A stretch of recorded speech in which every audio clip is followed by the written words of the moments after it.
الحمد لله رب العالمين والعاقبة للمتقين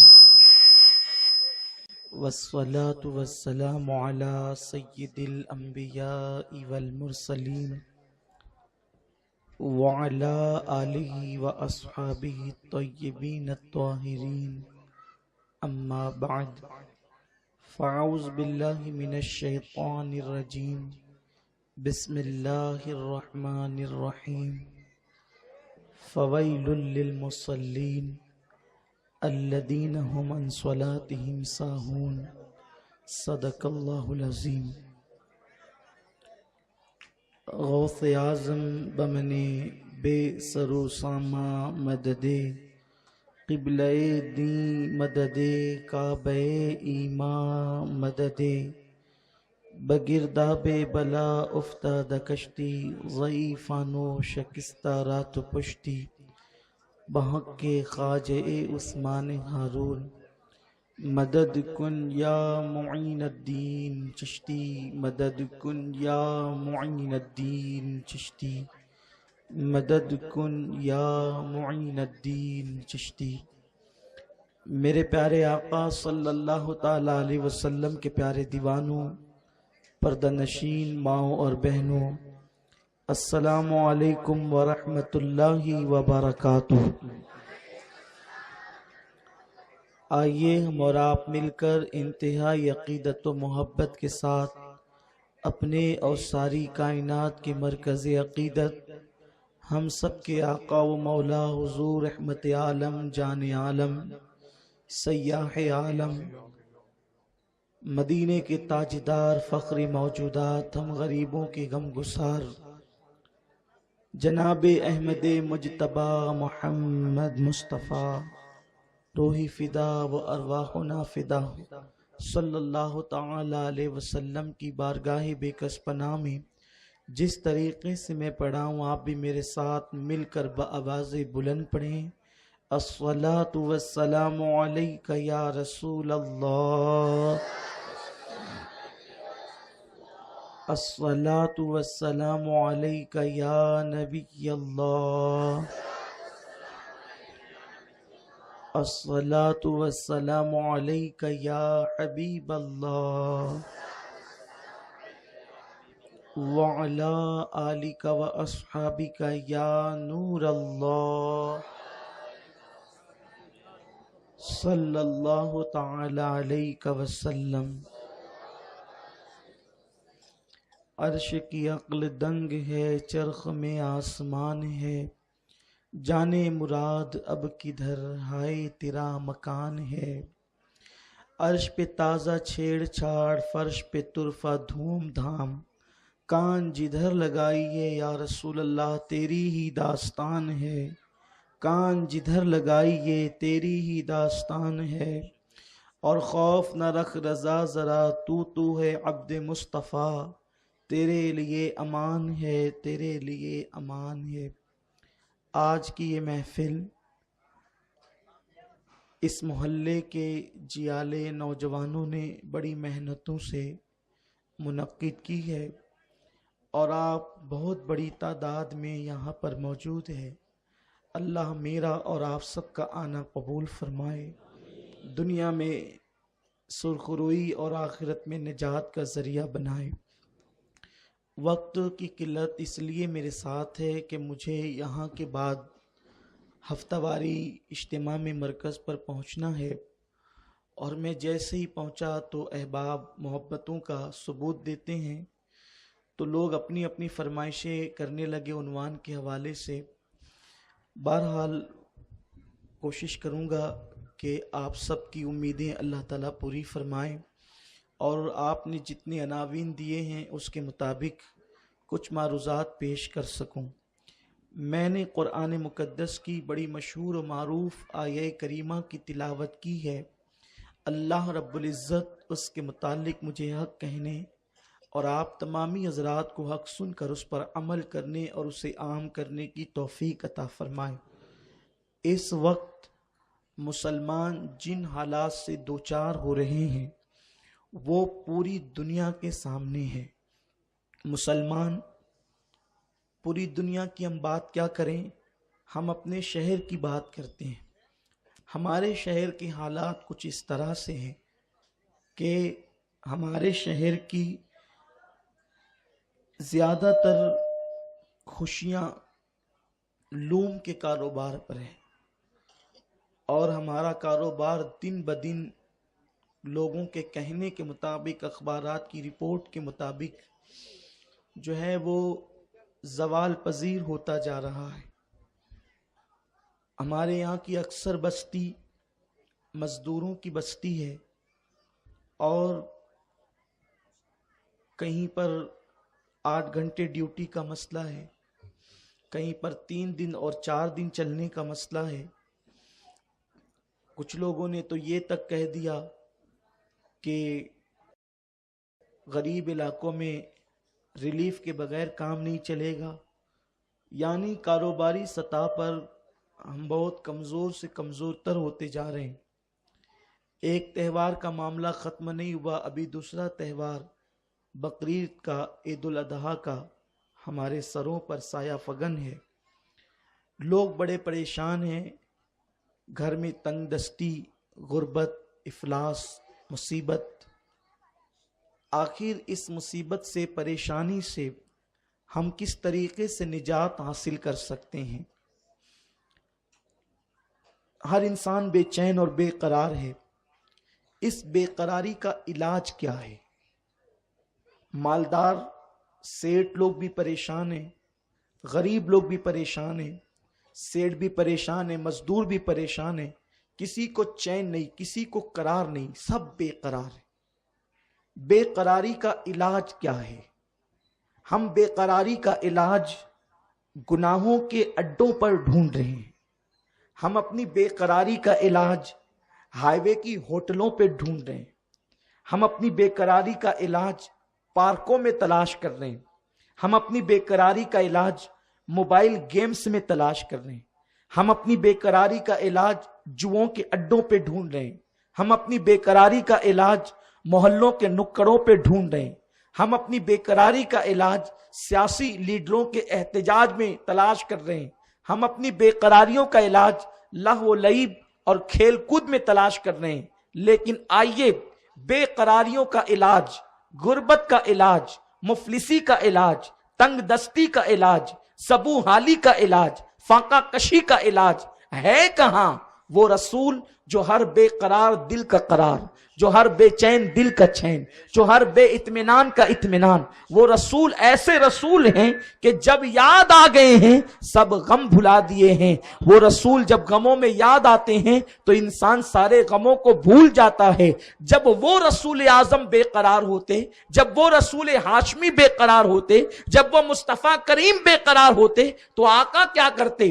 ہم بے قرار ہوتے ہیں تو گناہوں کے اڈوں پہ جاتے ہیں، ہم بے قرار ہوتے ہیں تو کھیل کود کی طرف جاتے ہیں، ہم بے چین اور بے قرار ہوتے ہیں تو لہو و لعب کی طرف جاتے ہیں، ہم بے قرار ہوتے ہیں تو تاش کے پتوں کی طرف اور جوؤں کی طرف جاتے ہیں۔ حضور علیہ السلام جب بے قرار ہوتے تو آقا کریم صلی اللہ علیہ وسلم فرماتے ہیں ارحنا یا بلال، اے بلال مجھے راحت پہنچاؤ، اے بلال مجھے راحت پہنچاؤ، اے بلال مجھے سکون پہنچاؤ۔ کیسے سکون پہنچاؤ؟ تو بلال سے آقا فرماتے ہیں اذان پڑھو، میں نماز پڑھوں گا اور اپنے دل کو سکون عطا کروں۔ حضور رحمت عالم صلی اللہ علیہ وسلم اپنی بے چینی اور بے قراری کا علاج نماز کے ذریعے سے تلاش کرتے تھے۔ آج مسلمان سب طرف جانے کے لیے تیار ہے، اللہ کے گھر میں آنے کے لیے تیار نہیں ہے۔ ہم 3-4 گھنٹہ اپنے محلے کے نکڑ پر بیٹھ کر گزار دیتے ہیں، لیکن ایک وقت کی نماز میں 20 منٹ کا ٹائم لگتا ہے، ہم نماز کے لیے تیار نہیں ہیں۔ مسلمانوں کی عورتیں ہوں یا مسلمان مرد ہوں، نماز سے کوسوں دور ہے۔ نماز پڑھنے میں پتہ نہیں لوگوں کو کیا جاتا ہے، نماز کی طرف آتے نہیں۔ اور یہ جو نماز ہے یہی کامیابی ہے، یہی کامرانی ہے، یہی رزق میں وسعت کا ذریعہ ہے، یہی کاروبار میں برکت کا ذریعہ ہے۔ میرے پیارے آقا صلی اللہ علیہ وسلم کے پیارے دیوانوں، اللہ کے پیارے حبیب غیب دا نبی مصطفیٰ کریم رؤوف الرحیم صلی اللہ تعالی علیہ وسلم ارشاد فرماتے ہیں کہ جب اذان ہوتی ہے تو روئے زمین کی ساری دولت سمیٹ کر، روئے زمین کا سارا رزق سمیٹ کر مسجدوں کے اندر فرشتے لے کر کے آتے ہیں۔ جو لوگ مسجد میں نماز کے لیے آتے ہیں اللہ ان کو روزی بھی دیتا ہے اور روزی میں برکت بھی عطا کرتا ہے، لیکن وہ لوگ جو مسجد کے اندر نہیں آتے اللہ ان کو روزی تو دیتا ہے لیکن روزی میں اللہ ان کی برکت نہیں دیتا، اس لیے لوگ نماز چھوڑ کر کے پریشان رہتے ہیں۔ میرے پیارے آقا صلی اللہ علیہ وسلم کے پیارے دیوانوں، آئیے بہت لمبی چوڑی گفتگو نہیں کرنا، ایک حدیث پاک پڑھنا چاہتا ہوں اور اسی میں گفتگو سمیٹنا چاہتا ہوں۔ اللہ کے پیارے حبیب صلی اللہ علیہ وسلم ارشاد فرماتے ہیں کہ جو شخص نماز میں سستی اور غفلت کرتا ہے اللہ اس کو 12 مصیبتوں میں گرفتار کر دیتا۔ نماز میں غفلت کرنے والا 12 مصیبتوں میں، تکلیفوں میں گرفتار ہوتا ہے۔ یہ کون کہہ رہا ہے؟ میرے اور آپ کے آقا۔ اور اس آقا کی شان کیا ہے؟ وہ حضور اگر درخت کو بلائیں تو درخت تو ان کی بارگاہ میں چل کر آتا ہے۔ حضور کی بات سے درخت بھی انکار نہیں کر سکتا۔ اگر حضور سورج کو بلائیں تو سورج پلٹ آتا ہے، حضور اشارہ کریں تو چاند 2 ٹکڑے ہو جاتا ہے۔ وہ رسول ہاشمی فرما رہے ہیں، وہ رسول اعظم ختمی مرتبت صلی اللہ علیہ وسلم فرما رہے ہیں کہ جو لوگ نماز میں سستی کرتے ہیں، غفلت کرتے ہیں، نماز نہیں پڑھتے، اللہ ان کو 12 مصیبتوں میں گرفتار کرتا ہے۔ 3 مصیبتیں ان پہ دنیا میں آتی ہیں، 3 مصیبتیں موت کے وقت آتی ہیں، 3 مصیبتیں قبر کے اندر آئے گی اور 3 مصیبتیں ان پہ قیامت کے دن آئے گی۔ اب اسی حدیث پاک کو ذرا غور سے سن لو، تھوڑا سا سمجھ لو اور اپنے کردار، اپنے کیریکٹر، اپنے اخلاق اور اپنی زندگی کے اندر کچھ کریکشن کیجیے۔ ایک بات ہمیشہ یاد رکھنا، دل سے سنیے اور دل پہ لکھیے۔ یہ مندی حکومت کے ہاتھ میں ایسا نہیں ہے۔ یہ کون ہے؟ جو ہماری اور آپ کی اوٹوں کے محتاج ہو، نہ یہ ہماری جھولی خالی کر سکتے ہیں نہ ہماری جھولی بھر سکتے ہیں۔ جھولی خالی کرنے والا بھی وہ قادر و قیوم ہے اور جھولی بھرنے والا بھی وہ قادر و قیوم ہے۔ اس کو منا لو، اس کو راضی کر لو۔ اگر اللہ تبارک و تعالی راضی ہو گیا تو دنیا کہیں بھی ہوگی، کتنا بھی نقصان اٹھائے گی، ہمیں کوئی نقصان نہیں ہوگا۔ اگر وہ ہمیں فائدہ پہنچانا چاہے تو کوئی نقصان نہیں کر سکتا۔ ساری دنیا میں مندی ہوگی، ہمارا پیٹ بھرے گا، ہماری جھولی بھرے گی اگر وہ چاہے تو، کیونکہ وہ قادر ہے۔ وہ دینا چاہے تو سمندر کی تہ میں بھی وہ مخلوق کو روزی پہنچاتا ہے۔ وہ اگر دینا چاہیں، میں نے نماز جمعہ سے پہلے خطاب میں لوگوں کو بتایا کہ اگر وہ دینا چاہیں تو وہ سمندر کی تہ میں بھی رزق پہنچاتا ہے۔ ہم تو اس کے بندے انسان ہیں۔ پہلے وہ بات عرض کروں پھر آگے بڑھتا ہوں۔ لوگ سوچتے ہیں یہ روزی کا کیا، روزی کا کیا ہوگا روزی؟ وہ روزی جب سمندر کی تہ میں پہنچاتا ہے جانوروں کو، ہمیں بھول جائے گا؟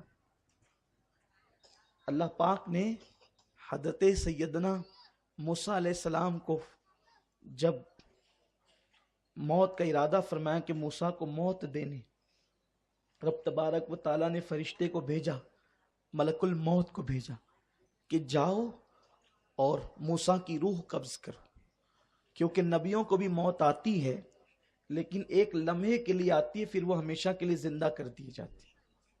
انبیاء کو بھی اجل آنی ہے مگر ایسی کہ فقط آنی ہے، پھر وہی موت کے بعد ان کی حیات مثل سابق وہی جسمانی ہے۔ تو لیکن نبیوں کو جو موت آتی ہے تو موت کا فرشتہ ان کی بارگاہ میں ان کو نظر آتا ہے.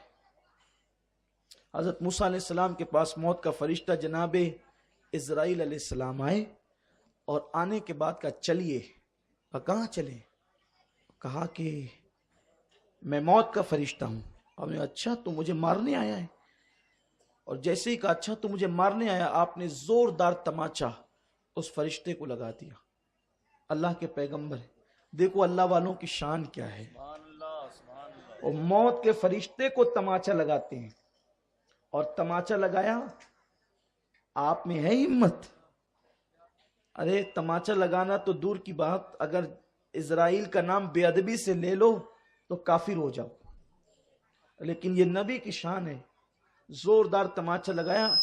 اچھا نبی کا تماچا بھی کتنا زوردار ہوتا ہے کہ تماچا جب اسرائیل کے چہرے پہ لگا تو اسرائیل کی آنکھ نکل گئی, ایک آنکھ. اور وہ ہاتھ میں لے کے آنکھ پہنچے, اللہ تو نے تو مجھے ایسے کے پاس بھیجا ہے جو مرنا ہی نہیں چاہتا. تو اللہ کی رحمت نے گویا کہ مسکرایا اور ارشاد فرمایا کہ اسرائیل تو نے کیا کہا تھا؟ میں نے کہا چلیے, تو ناراض ہو گیا, مجھے مار دیا.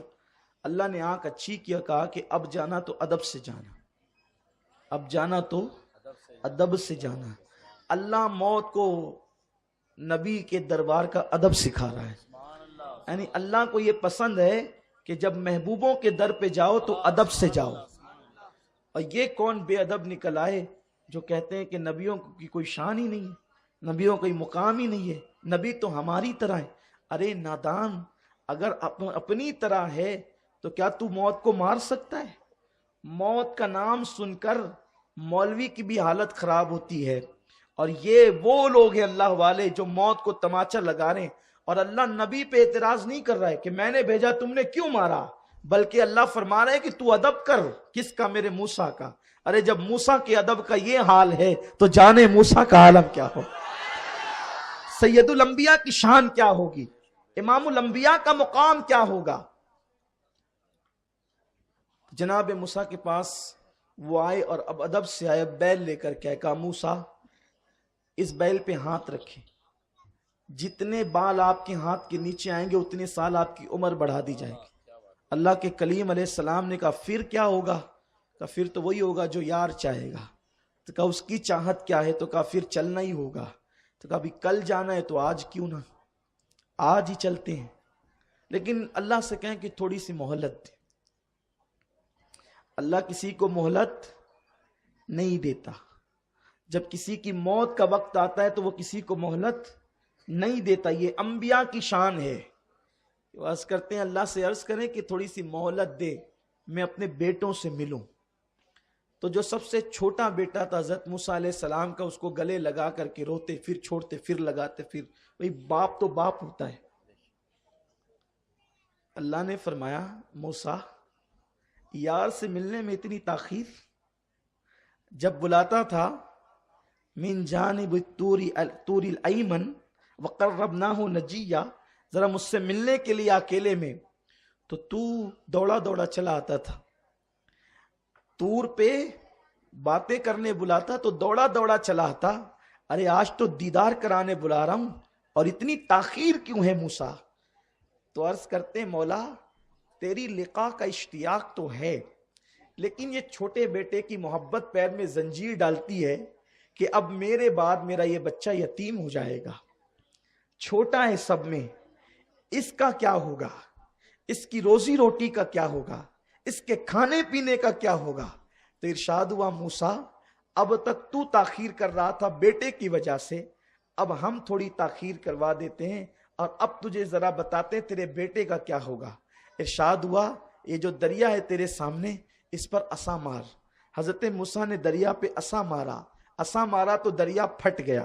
جب دریا پھٹا تو جیسے ہی دریا پھٹا اس دریا کی تہ میں ایک چھوٹا سا پتھر پڑا ہوا تھا.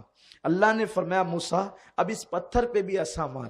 حضرت موسیٰ نے پتھر پہ عصا مارا, وہ پتھر دو ٹکڑے ہو گیا اور اس کے اندر ایک چھوٹا سا کیڑا تھا. اس کیڑے کے منہ میں ہرے رنگ کا پتا تھا اور وہ پتا چر رہا تھا.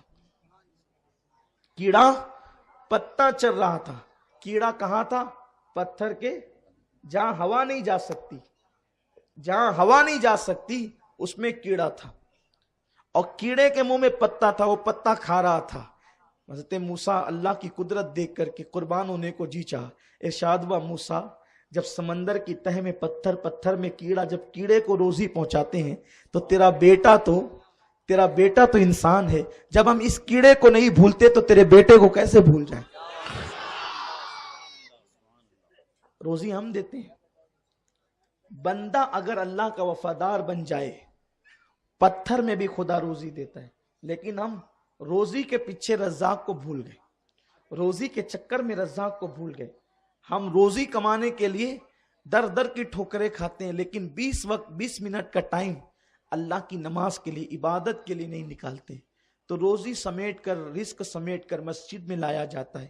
جو لوگ عبادت کرتے ہیں اللہ روزی بھی دیتا ہے، برکت بھی دیتا ہے۔ بات دیکھو نماز کی آئی ہے، لوگ مندی کو لے کے بہت ٹینشن میں، کیا ہوگا کیا ہوگا۔ ارے اللہ والے بن جاؤ، اللہ والے بن جاؤ، ذکر اذکار کرو، نماز پڑھو، عبادت کرو، استغفار کرو، سب کا کچھ بھی ہوگا، اپنے اچھے ہی دن رہیں گے، ہم سکون سے رہیں گے۔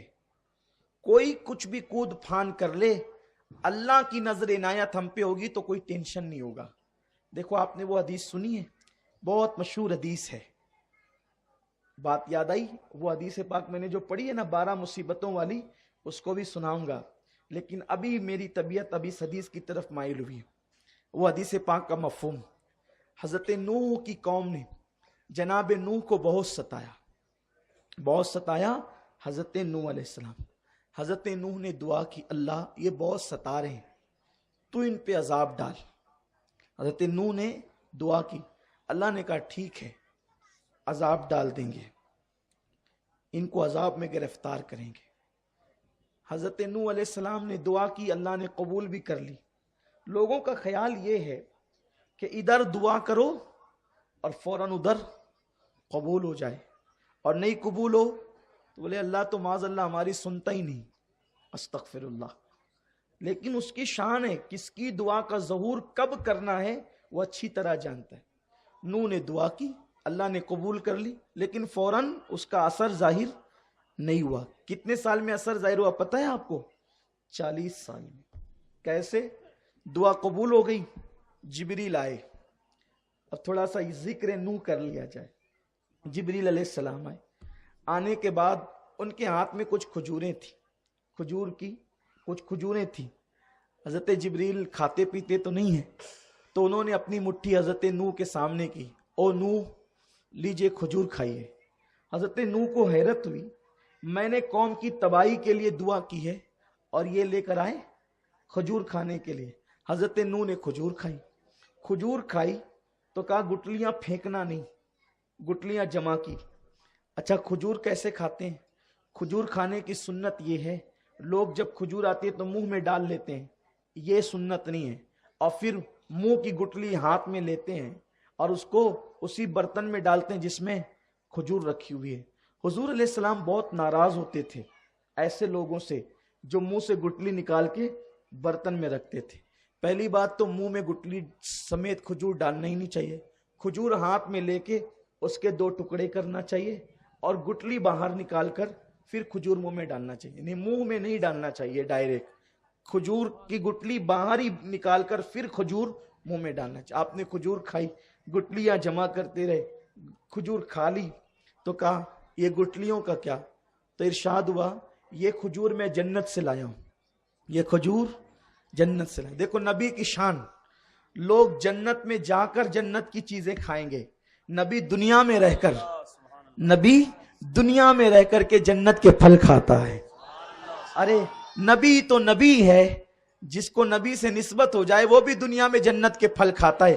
حضرت مریم کے حجرے میں جو جنت کے پھل آئے تھے، مریم کوئی نبی تو نہیں ہے، وہ نبی کی ماں ہے، وہ نبی کی ماں ہے۔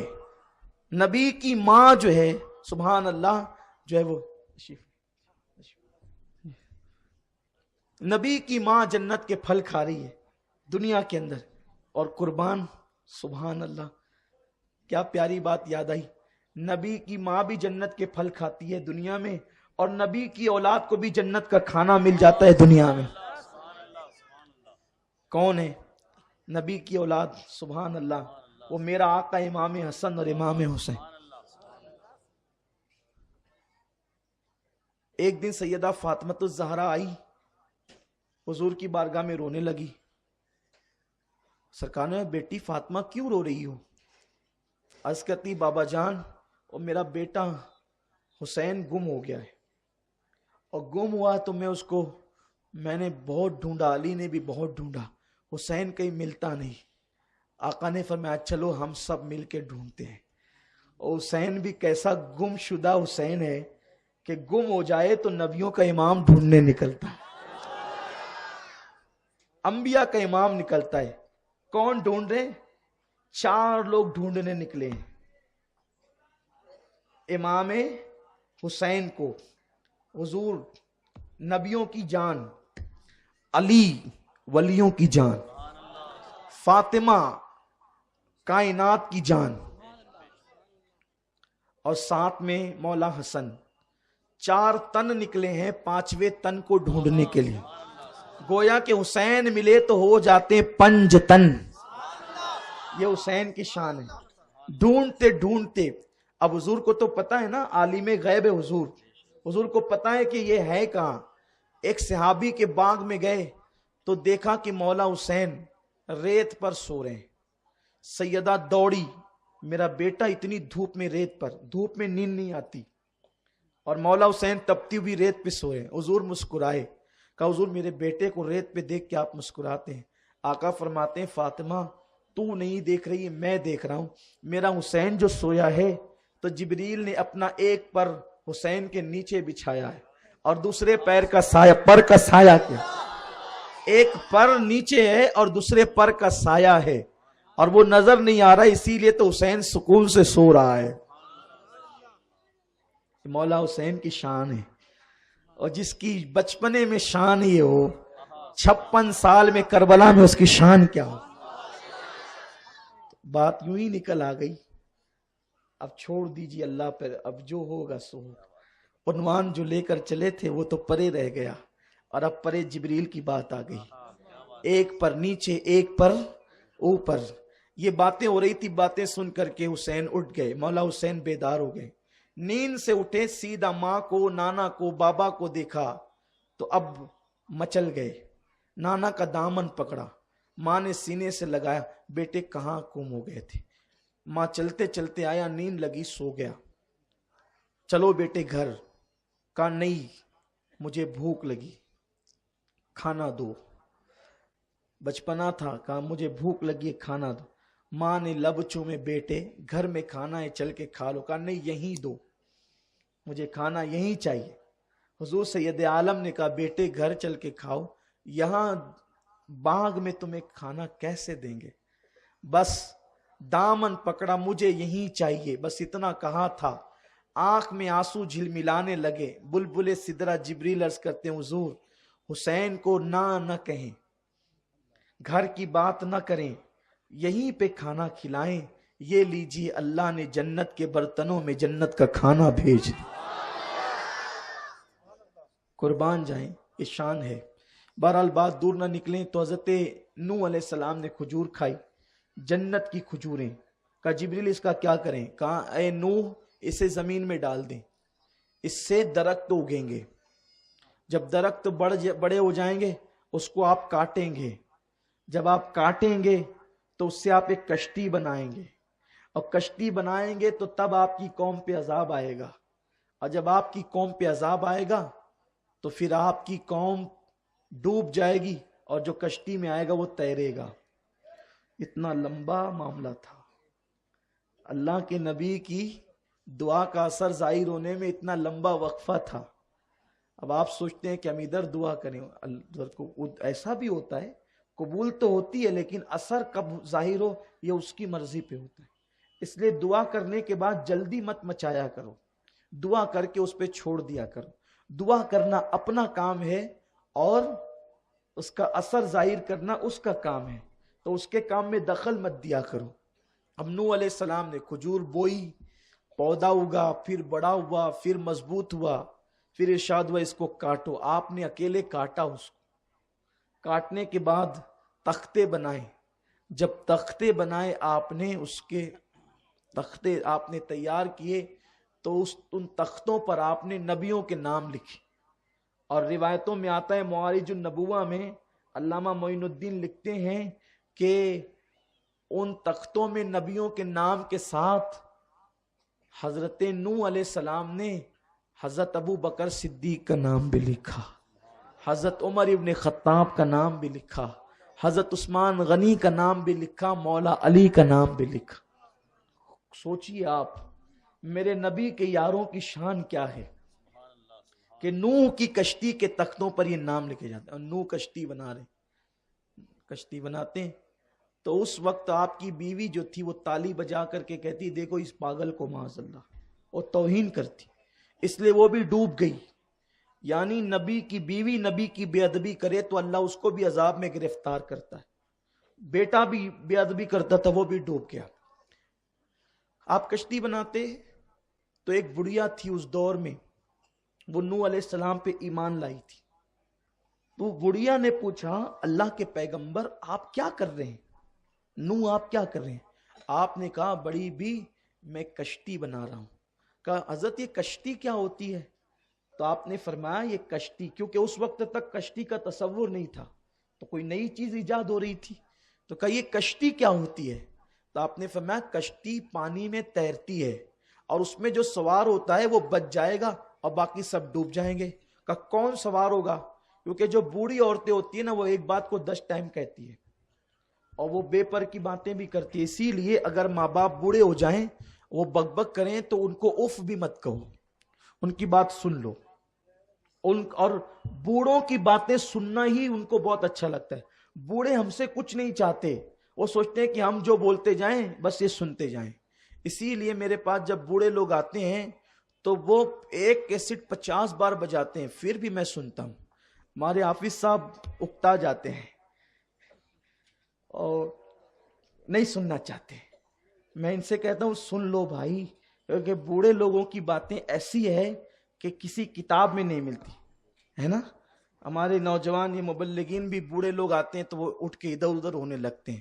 میں بیٹھ کے سنتا ہوں کیونکہ بوڑھوں کی بات کان دے کر سننا یہ بھی میرے نبی کی سنت ہے. حضور صلی اللہ علیہ وآلہ وسلم کی بارگاہ میں حضور مقام جعرانہ میں حنین کا مال غنیمت تقسیم کر رہے تھے تو دیکھا کہ سامنے سے ایک بڑھیا آئی، اور جب وہ بڑھیا آئی تو حضور اس کو دیکھ کے اٹھ کر کے کھڑے ہو گئے. صحابہ نے کہا یہ کون سی خوش نصیب بڑھیا ہے جس کو دیکھ کر حضور اٹھ کر کے کھڑے ہو گئے. تو حضور علیہ السلام اٹھ کے کھڑے ہوئے، اس کے پاس گئے اور اپنی مزمل و مدثر والی چادر اس کے لیے زمین پہ بچھا دیا. وہ بڑی بھی بیٹھ گئی، حضور اس کی طرف کان دے کر کے سننے لگے. وہ بولتی رہی بولتی رہی بولتی رہی، حضور سنتے رہے سنتے رہے سنتے رہے. لوگ ادھر بے چین ہو رہے تھے کیونکہ مال غنیمت تقسیم ہو رہا تھا، اور آقائے کریم سب چھوڑ کر اس بڑھیا کے پاس بیٹھ گئے اور خوب اس سے سننے لگے. بس سن ہی رہے تھے. جو سب کو سناتا ہے آج وہ سن رہا ہے، بلکہ جس کی خدا سنتا ہے قل کہہ کے اپنی بات بھی لب سے تیرے سنی، اللہ کو ہے اتنی تیری گفتگو پسند. حضور سنتے رہے، دیر تک وہ بولتی رہی، پھر اٹھ کر کھڑی ہو گئی تو حضور نے اس کو پیار سے رخصت کیا، بہت تحفے دے کر رخصت کیا. لوگوں نے پوچھا یہ کون بڑھیا ہے جس کے لیے کھڑے ہوئے اتنا ٹائم دیا، تحفے دیے؟ تو لوگوں نے کہا یہ نبی کی دودھ پلانے والی ماں حلیمہ سعدیہ ہے. تب لوگوں کو احساس ہوا دودھ پلانے والی ماں کا اتنا احترام کرتے ہیں، اگر آمنہ ہوتی تو کتنا احترام کرتے. لیکن یہاں تو اگر ماں باپ 2-4 جملے کہہ دیں تو ہم فوراً ڈانٹ کر بٹھا دیتے. استغفر اللہ. جو ماں باپ سے اونچی آواز سے بات کرے اللہ اس کے اعمال اکارت کر دیتے. کل بہت پیاری محفل ہوئی ماں کی عظمت پر، اگر آپ نہیں آئے تھے تو وہ بیان لیجئے اور ضرور سنیے. میں نے کبھی کسی سے گزارش نہیں کی میرا بیان سننے کی، لیکن میں آج ہر نوجوان سے کہتا ہوں کل کا بیان لو اور گھر میں لگا کر کے سب گھر کے لوگ سنو. اگر آپ اپنے گھر کی اصلاح چاہتے ہو تو کل کی گفتگو آپ ضرور سنیں. تو بات چل رہی تھی بوڑھوں کی، اور بوڑھے کبھی بولا کرے نا، محلے کے بوڑھے بھی سن لیا کر، بیٹھ کے باتیں سنا کرو. کیونکہ حضور علیہ السلام فرماتے ہیں جس کے بال سفید ہو جاتے ہیں نا، بڈھا جو ہو جاتا ہے، تو اگر وہ گناہ بھی کرتا ہے تو اللہ فرشتوں سے کہتا ہے مت لکھو اس کا، یہ بڈھا ہو گیا ہے. یعنی اللہ تبارک و تعالی بوڑھوں کا یوں جو ہے وہ ان کے ساتھ نرمی فرماتا ہے. اور سفید ریش بوڑھا جب دعا کرتا ہے تو اللہ اس کی دعا رد نہیں کرتا. آقا فرماتے ہیں سفید بال والے بوڑھوں کی دعا رد کرنے میں اللہ کو شرم آتی ہے. اللہ حیا کرتا ہے کہ میں اس کی دعا رد کیسے کروں. وہ حیا فرماتا ہے. میرے پیارے آقا صلی اللہ علیہ وسلم کے دیوانوں، خدا ان کی باتیں سنتا ہے اور رد نہیں کرتا، اور ہم ان کی باتیں نہیں سنتے، ماں باپ کو دھتکارتے ہیں. اس لیے ادب کرو اپنے بوڑھوں کا. تو بوڑھوں کی عادت. بڑھیا نے بھی حضرت نوح سے پوچھا یہ کشتی کیا ہوتی ہے؟ آپ نے بتایا مائی کشتی یہ ہوتی ہے، یہ چیز ہوتی ہے، بہت تفصیل میں نہیں جاتا، یہ چیز ہوتی ہے. پھر اس نے کہا اس میں کون داخل ہوگا؟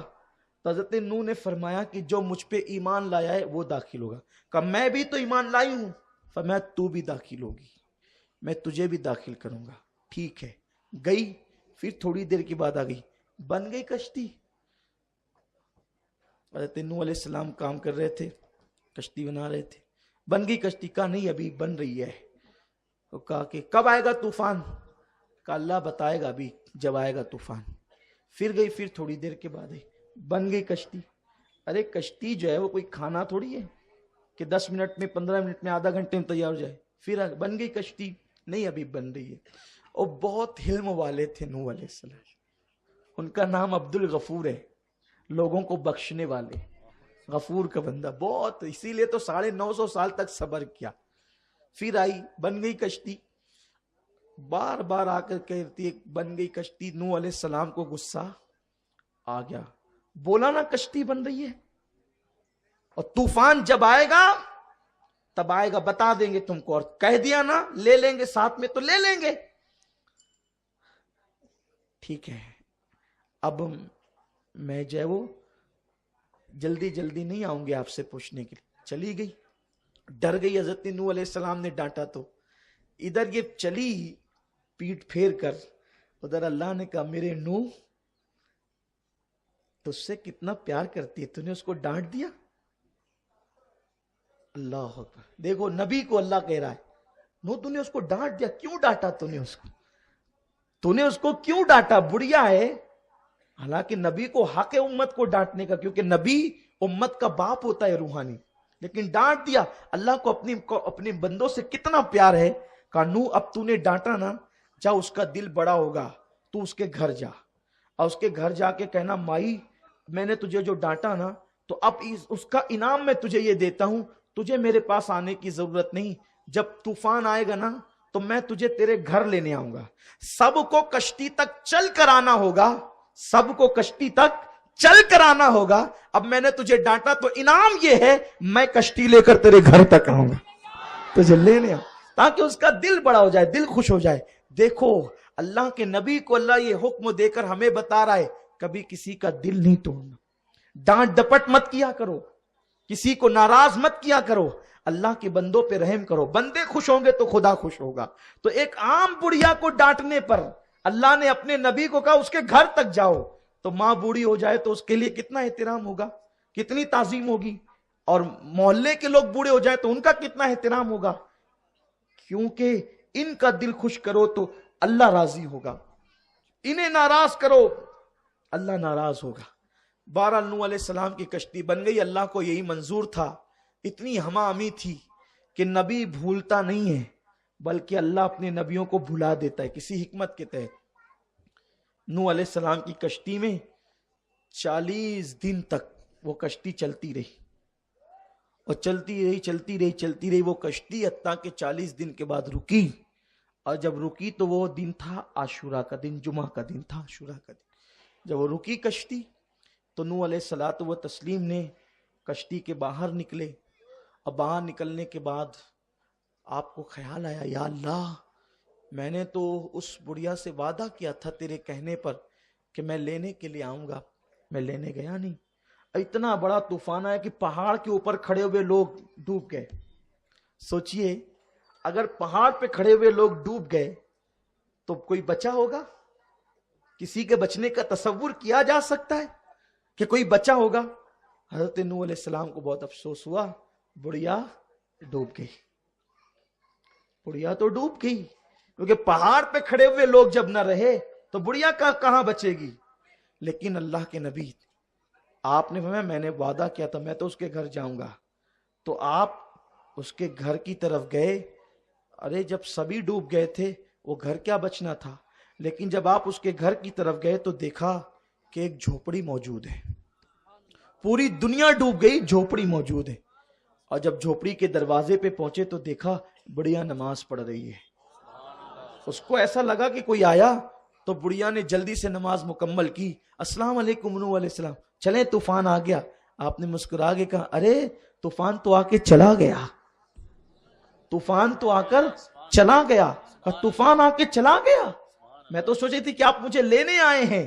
کہا نہیں، طوفان آ کر کے چلا گیا اور میں اللہ کے بھلانے سے بھول گیا، اللہ نے مجھے بھلا دیا، اب میں آیا ہوں تیری خیریت لینے کے لیے۔ کہا ارے آپ میرے گھر سے آ کر کے گئے کہ میں تجھے لینے کے لیے آؤں گا، تو میں نے نماز کی نیت کر لی اور میں نماز میں تھی، ابھی میری 2 رکعت مکمل نہیں ہوئی اور طوفان آ کے چلا گیا۔ اور طوفان تو 40 دن تک کی آ کر کے گیا اور اس کی ادھر 2 رکعت مکمل نہیں ہوئی۔ اللہ اکبر! تو حدیث پاک میں آتا ہے کہ طوفان 40 دن تک رہا، لیکن وہ 40 دن کا طوفان اس بڑھیا کی جھوپڑی کی طرف نہ آیا، بلکہ بعض مفسرین کہتے ہیں جب عالمی طوفان آیا تو اللہ نے اس کی جھوپڑی کو آسمانوں پر اٹھا لیا۔ طوفان آتا رہا، تباہی مچاتا رہا، پہاڑ پہ کھڑے ہونے والے ڈوب گئے، اور جب طوفان آ کر کے چلا گیا تو واپس سے جھوپڑی لا کر کے زمین پر رکھ دی گئی اور لوگوں کو بتا دیا گیا کہ اگر طوفان آ جائے اور کوئی بندہ نماز کا پابند ہو تو جھوپڑی اٹھا لی جاتی ہے۔ جب عالمی طوفان میں 2 رکعت پڑھنے والی بڑھیا کی جھوپڑی کو بچا لیا جاتا ہے تو امت محمدیہ میں جو 5 وقت کا پابند ہو، طوفان آتے رہیں گے، مصیبتیں آتی رہے گی، فسادات ہوتے رہیں گے، مندی آتی رہے گی، سب کچھ ہوتا رہے گا، وہ سب کو پہنچے گی، لیکن نماز پڑھنے والے محفوظ کر لیے جائیں گے۔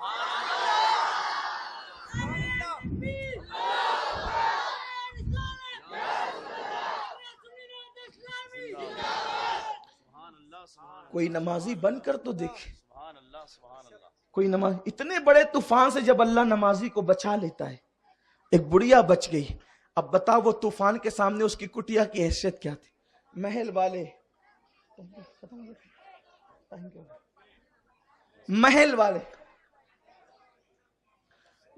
والے تباہ کر دیے گئے، چھوٹی سی جھوپڑی بچ گئی، کمزور سی بڑھیا بچ گئی۔ کیوں؟ اللہ جسے بچانا چاہتا ہے اسے بچا لیتا ہے۔ تو مسلمانوں آج فکر مند ہو، ہمارا کیا ہوگا؟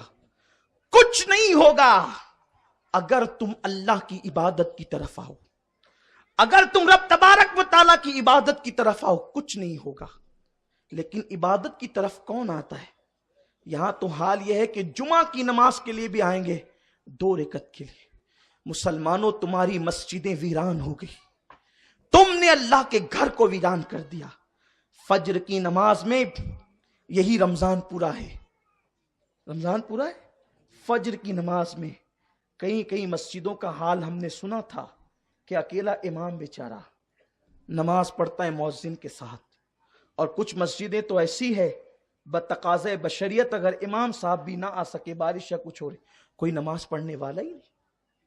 جس قوم کا حال یہ ہو اس قوم کو برکت کیسے ملے گی؟ رزق میں وسعت کیسے ہوگی؟ سب کے لیے ٹائم ہے، رب کے لیے ٹائم نہیں ہے۔ میرے آقا علیہ السلام فرماتے ہیں جو نماز میں کوتاہی کرے گا 12 مصیبتوں میں گرفتار ہوگا۔ 3 مصیبتیں دنیا میں، 3 مصیبت کون سی دنیا میں ہوگی؟ سب سے پہلی مصیبت اللہ اس کی روزی سے برکت کو اٹھا لے گا۔ حضور فرما رہے اور آقا نے کہا ہونا ہی ہونا ہے۔ کتنی بھی محنت کر لو، کتنی بھی کوشش کر لو، کتنے بھی جتن کر لو، اللہ کے حبیب صلی اللہ علیہ وسلم فرماتے ہیں جو نماز میں غفلت کرے، سستی کرے، اللہ اس کی روزی سے برکت اٹھا لے گا، اس کو تنگ دستی میں گرفتار کر دے گا۔ نمازیوں کا حال دیکھو، ایک چھوٹی سی مثال دیتا ہوں، آپ برا نہیں مانیں گے۔ آپ کماتے ہیں 10,000 منتھلی، مہینے کا 10,000 کماتے ہیں. میرے خیال سے لوم چلانے والے لوگ اگر اچھا چل رہا ہو تو ہفتے بھر میں 2,000 روپے تو کما ہی لیتے ہیں، ہے نا آپ جی؟ 2-3 ہزار ہے، 2,000 2,500 کما لیتے ہیں جو بھی آپ. لیکن امام کو آپ کتنا دیتے ہیں؟ 1,000-1,500 روپے ہفتہ. صحیح ہے؟ یہ بھی میری قوم کا بہت بڑا المیہ ہے. ایک لوم مزدور سے کم امام کی تنخواہ ہے. اور اگر آپ برا نہیں مانے تو ٹرسٹیوں کا حال یہ ہے کہ وہ تنخواہ بڑھانے سے ایسے ڈرتے ہیں جیسے ان کو اپنے گھر سے دینا ہے یا اپنے باپ کی وراثت سے دینا ہے. یہ حال ہے. اگر کسی امام کی 2,000 تنخواہ ہو جائے تو محلے کے لوگ امام کی تنخواہ 2,000، تو امام انسان نہیں ہے، اس کی کوئی ضرورت نہیں ہے، اس کے بچوں کی ضرورت نہیں ہے، اس کی بیوی کی ضرورت نہیں ہے. تیری بیوی تیری بائک پر گھومنے کی شوقین ہے تو کیا امام کی بیوی کا دل نہیں ہے کہ اگر تو جمعہ کے لیے اپنی بیوی کو بائک پر پہنچانے جاتا ہے تو کیا امام کی بیوی کا دل نہیں چاہتا ہوگا کہ میرا شوہر بھی مجھے بائک پہ پہنچائے؟ امام بننے کے بعد انسان مٹی اور پتھر کا ہو جاتا ہے، اس کے اپنے ارمان نہیں ہوتے، اس کے بچوں کے ارمان نہیں ہوتے.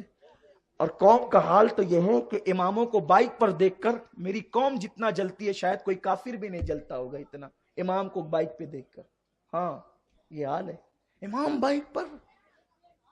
ارے نادان، تجھے کیا پتا اماموں کی شان کیا ہے؟ امام تیرا وکیل ہے اللہ کی بارگاہ میں حالت نماز میں. جو قوم امام کا اچھا نہ دیکھ سکے اس قوم کو اچھے دن کیسے آ سکتے؟ سیاسی لیڈران اگر بیت المال کا پیسہ کھا کر کے ترقی کریں تو کوئی ان پہ انگلی نہیں اٹھاتا. اب بیچارے امام کو اگر بائک پہ دیکھ لے تو میری قوم کے تن بدن میں آگ لگتی. امام کے وجود پہ اچھے کپڑے دیکھ کر میری قوم بے چین ہوتی ہے، اتنے اچھے کپڑے. نادان سن، تجھ سے کم تنخواہ ہے لیکن تجھ سے اچھا کھا رہا ہے. تجھ سے کم تنخواہ ہے لیکن تجھ سے اچھا لباس پہن رہا ہے. تجھ سے کم تنخواہ ہے، تجھ سے اچھے انداز سے گھر میں رہ رہا ہے. کیوں؟ تو بے نمازی ہے وہ نمازی ہے. ہاں، اللہ نے بے نمازیوں کی روزی سے برکت اٹھائی ہے. امام سے یہ پوچھنے سے پہلے کہ آتا کہاں سے ہے یہ نہ سوچ لیتا حدیث پڑھ کر کہ اللہ عطا کرتا ہے. اور اللہ کسی چیز میں برکت دے دے، دیکھو اس کی برکت کی شان کیا ہے. سور کے یہاں 11 12 بچے پیدا ہوتے ہیں سال میں، ہے نا، لیکن اللہ نے برکت نہیں دی. اور بکری کے یہاں سال میں 2-3 بچے پیدا ہوتے ہیں لیکن کتنی برکت ہے. بقرعید پہ ہم لاکھوں ذبح کرتے ہیں. کبھی کسی سال سنا اس سال قربانی نہیں ہوگی، بڑا سالٹیج چل رہا ہے؟ کبھی سنا؟ نہیں سنا. کیوں؟ حلال ہے، اللہ نے برکت دی ہے. تو اللہ برکت دیتا ہے تو اتنی کثرت سے ذبح ہو کر بھی واپس آ جاتے ہیں. اور وہاں برکت نہیں ہے تو برکت نہیں ہے تو ہر محلے میں آپ کو بکریاں ملے گی لیکن ہر محلے میں آپ کو خنزیر نہیں ملے گا. یہ اللہ کی دی ہوئی برکت ہے. تو اگر ہم بھی نماز کی پابندی کریں اللہ ہمیں بھی برکت دے گا. اور اس کی برکت کے کیا کہنے، سبحان اللہ. اگر وہ برکت دینا چاہیں تو کیا ہوا، ایک مرتبہ پانی ختم ہو گیا. پانی ختم ہو گیا. صحابہ آئے، یا رسول اللہ پانی ختم ہو گیا. حضور نے فرمایا کہ کسی کے پاس ہے؟ کہاں ہے؟ ایک کٹورے میں پانی انڈیل دیا. حضور نے اس میں ہاتھ رکھا، اللہ اس میں برکت دے، اللہ اس میں برکت دے. لوگ پانی سے مشکیزیں بھرنے لگے، وضو کرنے لگے، پینے لگے، اونٹوں کو پلانے لگے، پانی ختم ہی نہیں ہوتا. صحابی کہتے ہیں ہم نے جھانک کے دیکھا تو حضور کی انگلیوں سے پانی کے چشمے جاری تھے. یہ برکتوں کا عالم. آقا کریم علیہ السلام فرماتے بے نمازی کی پہلی مصیبت اللہ روزی سے برکت اٹھا لیتے. کتنی بھی محنت کرو، جمعہ بھی چلاؤ گے نا سکون نہیں ملے گا کیونکہ اللہ نے برکت اٹھائی. اور اللہ جس سے برکت اٹھا لے پھر اسے دنیا کی کوئی طاقت برکت نہیں عطا کر سکتی. اور ہمارے گھروں سے برکت اٹھ گئی کیونکہ ہمارے گھروں میں صبح کے وقت ٹی وی چلتا ہے، لوگ اس پہ بھجن سنتے ہیں، لوگ اس پر شرکیہ کلمات سنتے ہیں. بتاؤ آج کتنے مسلمان ہیں جن کے گھروں میں پابندی کے ساتھ قرآن مقدس کی تلاوت ہوتی؟ کتنی عورتیں گھروں میں قرآن کی تلاوت کرتی ہیں؟ اللہ کے حبیب صلی اللہ علیہ وسلم فرماتے ہیں جس گھر میں قرآن کی تلاوت نہ ہو وہ گھر ویران قبرستان کی طرح ہے. تو جب جس کو آقا ویران کہہ دیں اس کو آباد کون کر سکتا ہے؟ اس لیے خدا کے لیے نماز کی پابندی کرو. آج سے عہد کرو کہ ہم انشاءاللہ نماز کے لیے ٹائم ضرور نکالیں گے. اور نماز نہیں پڑھو تو دنیا میں بھی بے برکتی، آخرت میں عذاب. جو ایک وقت کی نماز جان بوجھ کر چھوڑ دے اس کو کتنا عذاب دیا جائے گا، کتنا عذاب. میرے آقا صلی اللہ علیہ وسلم فرماتے ہیں بے نمازی کو بچہ قتل کرنے سے زیادہ، زنا کرنے والوں سے زیادہ اللہ تبارک و تعالی عذاب عطا فرمائے گا. حیرت ہے، جو زنا کرتے ہوئے پکڑے جاتے ہیں ہم ان کا تو بائیکاٹ کرتے ہیں، بالکل کرنا بھی چاہیے، لیکن جو نماز کے وقت ادھر ادھر بیٹھے ہوتے ہیں نماز نہیں پڑھتے ان کا بائیکاٹ کون کرے گا؟ کیونکہ لوگ نماز چھوڑنے کو گناہ سمجھتے ہی نہیں ہیں الا ماشاءاللہ. زنا سے بڑھ کر گناہ ہے نماز چھوڑنا، قتل سے بڑا گناہ ہے نماز چھوڑنا. بلکہ یہاں تک فرمایا گیا کہ ایک بندہ اگر نماز عصر چھوڑ دے تو گویا کہ اس نے مسجدوں کو شہید کر دیا، حتیٰ کہ کعبۃ اللہ شہید کر دیا، حتیٰ کہ دنیا کے سارے انسانوں کو قتل کر دیا، حتیٰ کہ اپنے ماں باپ کو بھی قتل کر دیا. اتنے سارے گناہ کرنے والے کو جو عذاب دیا جائے گا وہی عذاب بے نمازی کو دیا جائے گا. ہم اپنے اندر طاقت کہاں سے لائیں گے؟ اپنے اندر قوت کہاں سے لائیں گے اللہ کا عذاب برداشت کرنے کی؟ حضور علیہ السلام فرماتے ہیں دوسری مصیبت جو بے نمازی کو دی جاتی ہے دنیا میں وہ یہ ہے کہ اس کے چہرے سے مومنانہ نور چھین لیا جاتا ہے. چہرے سے رونق اڑ جاتی ہے، چہرے سے نور اٹھا لیا جاتا ہے. یعنی مومن کے چہرے پہ جو خاص نورانیت ہوتی ہے وہ نور چھین لیا جاتا ہے. آج دیکھو میری قوم کے لڑکے نوجوان خوبصورت دکھنے کے لیے، ہینڈسم دکھنے کے لیے وہ بیچارے اچھے اچھے صابن سے منہ دھل رہے ہیں.